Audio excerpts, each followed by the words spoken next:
Hello बच्चों, let's read the question. Direction. In the following question, the assertion and reason have been put forward. Read the statement carefully and choose the correct alternative from the following. A. Both the assertion and reason are correct and the reason is the correct explanation of the assertion. B. Both assertion and reason both are correct but reason is not the correct explanation of the assertion. C. Assertion is true but reason is false. And D. Assertion is false but reason is true. Assertion is given as the near point of myopic eye is more than 25 cm away and reason is myopia is corrected using spectacles of concave lenses. Now to answer this question, first we will discuss here the key concept, and here the key concept will be human eye defect and we will discuss here the myopia. Myopia हमारे पास वो human आई defect होता है जिसको near by objects तो यहाँ पे clearly दिखाई देते हैं लेकिन फार ऑब्जेक्ट्स क्लियरली दिखाई नहीं देते।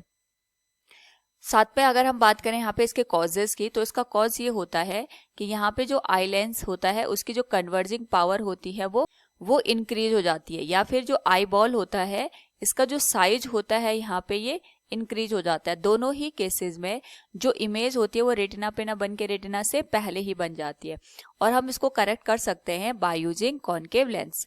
कॉनकेव लेंस यहाँ बड़ी हुई कन्वर्जिंग पावर को रिड्यूस कर देता है और इमेज को रेटिना पे फॉर्म करने में हेल्प करता है।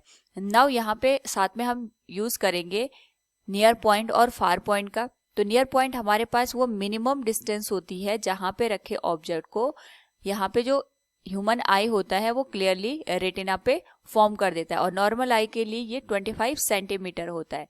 और बात करें अगर हम यहाँ पे फार पॉइंट की, तो जो हमारे पास फार पॉइंट होता है it is the maximum distance जहाँ पे रखे ऑब्जेक्ट को जो ह्यूमन आई है वो रेटिना पे क्लियरली फॉर्म कर देता है और नॉर्मल आई के लिए ये जो डिस्टेंस होती है ये इन्फिनिटी होती है।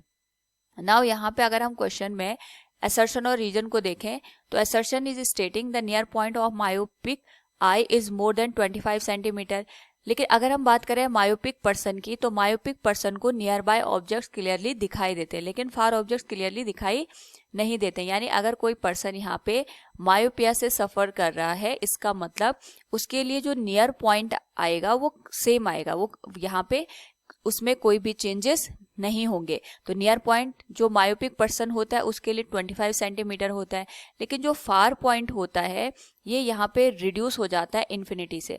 That should be less than the infinity, उसकी जो वैल्यू होती है इन्फिनिटी से यहाँ पे हमें कम देखने को मिलती है। नाउ जो हमारे पास असर्शन का पार्ट आ गया ये इनकरेक्ट हो गया क्योंकि यहाँ पे हमसे नियर पॉइंट के बारे में बात कर रहे हैं, that is more than 25 centimetre away, जबकि नियर पॉइंट पे यहाँ पे कोई भी फर्क नहीं पड़ता है।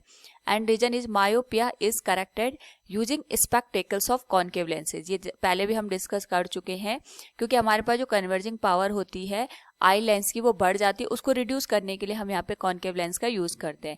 तो इस तरीके से जो कॉनकेव लेंस हम यहाँ पे यूज करते हैं वो यहाँ पे जो भी लाइट रेज होती हैं उनको पहले डाइवर्स कर देगा और डाइवर्स करने के बाद ये कन्वर्जिंग लेंस तक इसको पहुंचा देता है, जिसके बाद जो लेंस होता है ये इसको दोबारा यहाँ पे रेटिना पे फोकस कर देता है। तो इस केस में हमारे पास जो कॉनकेव लेंस होता है जो कन्वर्जिंग पावर जो कि आई लेंस की बड़ी होती है उसको रिड्यूस करने में हेल्प करता है।